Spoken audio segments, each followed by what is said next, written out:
Two blonde girls are enjoying the bright weather with the other people in the park. A strong wind hits the park, causing the tree branches to sway. Suddenly, one of the blonde girls hears a scream not far from them. Then she hears another scream, and when she looks back at the people in the park, all of them are in frozen position. People start to get confused in Central Park, repeating their words, standing still, and sometimes walking backwards. The other blonde girl on the bench takes her silver chopstick-style hairpin out and stabs herself in the neck with it. Meanwhile, on a building site, workers are on the ground chatting when all of a sudden a body falls. Panicked, thinking the worker just fell off the roof by mistake, they rush over to his broken body. While they look over the body, another thud, another worker. They look at him confused. One is possible, two is unlikely, and when the third falls it seems impossible. Then yet another and another crashing to the ground. When they look up, they see many running off the edge, apparently by their own will, looking completely calm and sure of their actions. In the next shot, we see a science teacher named Elliot Moore talking about the event science cannot explain about thousands of disappearing bees. A student offers the opinion that this is a natural event that we might never fully understand. Several students start to speculate on the phenomenon of the disappearing bees. Elliot is then suddenly called out of class to a staff meeting warning about an apparent terrorist attack in New York City, in which terrorists have apparently released some kind of an airborne chemical in Central Park. All of the teachers are advised that the school is cancelled. The authorities say to watch for the signs of rambling speech, followed by physical disorientation and loss of sanity. These signs are then followed by the last phase of fatal and inevitable death. As they leave, Elliot confesses to his friend Julian, a math teacher, that he and his wife are having some problems. Elliot and his wife Alma flee Philadelphia on a train with Julian and his daughter Jess. Meanwhile, the best friend's wife is stuck in traffic because she is shopping, but she says she will get on the next train to meet her family. On the train, people start to get reports by cell phone that the attacks have been reported at their destination and in many other places. Alma is getting repeated and insistent calls on her phone from someone called Joey, and she lies to Elliot about it. The movie moves on to show Rittenhouse Park in Philadelphia, where a woman walks her dog and a breeze begins to blow. A traffic cop walking through a traffic jam stopped and commented to a taxi driver called Sal about the chilly weather. Suddenly, everyone stops in their tracks, and the dog runs across the road after his leash drops to the ground, leading us back to the cop, who is now standing still in front of the cab. A gunshot rings out, and he drops to the ground. As blood spurts from a bullet wound on his forehead, the taxi driver gets out, picks up the gun from beside the body, and shoots himself in the forehead as well. A woman in high heels steps off the sidewalk, picks up the gun again, and we hear another gunshot. The train ends up leaving Elliot, Alma, Julian, Jess, and all the other passengers in a small, rural town as the conductors have lost radio contact with everyone else. At a diner, they see a new cast that suggests the suicides are not caused by a terrorist attack, but by a natural phenomena. A reporter says that the toxin switches off part of the brain that keeps us from harming ourselves. Julian has by now lost phone contact with his wife and starts to panic as some lady shows Elliot a YouTube type video she was sent on her iPhone showing a man walk into a lion's den at a zoo and taunting the lions with his hands to try and get them to attack him. Julian finds a lift with some people heading to Princeton. He leaves Jess with Elliot and Alma. When he gets there, Princeton is also infected, and there are dozens of people hanging from trees over the road.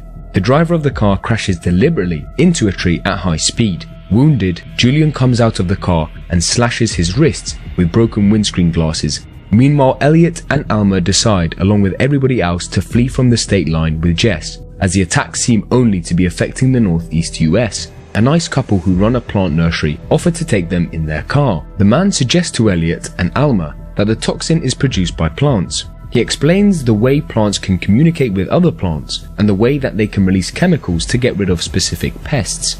While trying to reach the state line, they see bodies ahead in the road. Turning back, they meet many other cars all converging on a country road junction. Organized by an army private, they abandon their cars and strike out on foot, heading for a small remote housing development one man who happens to be a realtor knows about.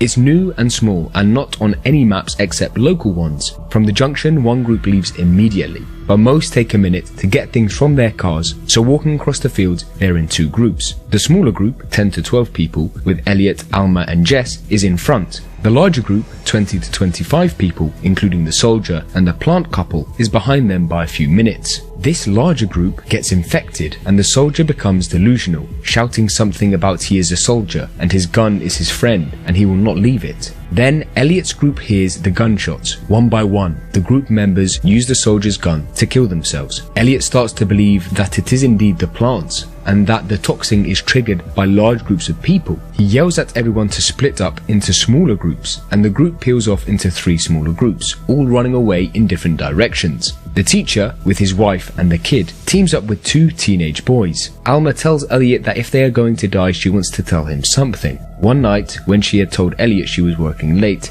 she actually went out for tiramisu with Joey from work, but that's all that happened. After walking for a bit, Elliot counters with the fact that he finds the girl who works at the local pharmacy very attractive, and sometimes he buys cough syrup from her, even when he doesn't have a cough. He later confesses he made this up. They find a show home for the new development. Elliot looks for a map and tries to find the least populated place for them to be safe. As they leave, they look back and see 2 smaller groups of people arrive at the show home, forming one larger group, 12 to 15 people approximately, and they stand around confused except for one man who starts up a large commercial lawnmower, then lies in the grass in front of it as it rips him apart. Our 5 people all end up on the front porch of an occupied house asking for food. The inhabitants of the house refuse to offer food or shelter, and the 2 teenagers start to get very aggressive, kicking at the door and shouting at the people inside, despite a warning from the house owners. The inhabitants shoot the 2 teenagers dead.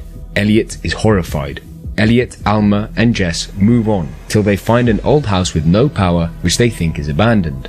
A spooky old lady lives here who chooses to remain out of contact with the whole world. She doesn't want to know about the event in the outside world, however, she gives them supper and a bed for the night.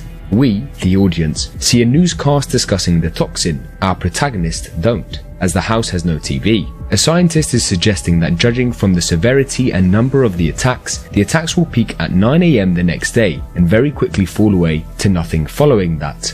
In the morning when Elliot wakes up, the old lady tells him that he, Alma, and Jess have to leave. She seems completely bonkers. She also accuses Elliot of having stolen from her. Elliot denies the accusations and tries to explain, but the old lady instructs him to leave. She then goes outside into the garden, pauses, and starts walking backwards. The toxin has affected her. As Elliot cowers inside the house, the old lady walks around the porch and headbutts the walls, and eventually the window, leaving glass splinters in her face and eye. Elliot runs through the house trying to find Alma and Jess. He can hear them but can't locate them. He thinks he hears them in the cellar, but when he goes in, he is alone. Alma and Jess are actually outside in an old stone spring house. A speaking tube between the spring house and the cellar has transmitted their voices as clearly as if they were right next to Elliot, and Elliot can talk to them through this. He explains that the toxin now seems to be set off by even one person alone. Elliot decides that if he's going to die, he doesn't want to die alone. They all leave their safe hiding places and walk into the middle of the garden and hold hands. The wind blows, nothing happens. The pandemic has ended, and they are all living back in Philadelphia, which looks business as usual. While the streets are fairly empty, there are cars driving around and people walking on the sidewalks. Jess is off to school by bus. Alma is doing a pregnancy test. It's positive, and Elliot hugs her and looks delighted. On the TV is a scientist warning that the event was like a red tide, the first sign that the planet is rejecting humans as pests. The host says that if it were true, it would be happening in other places.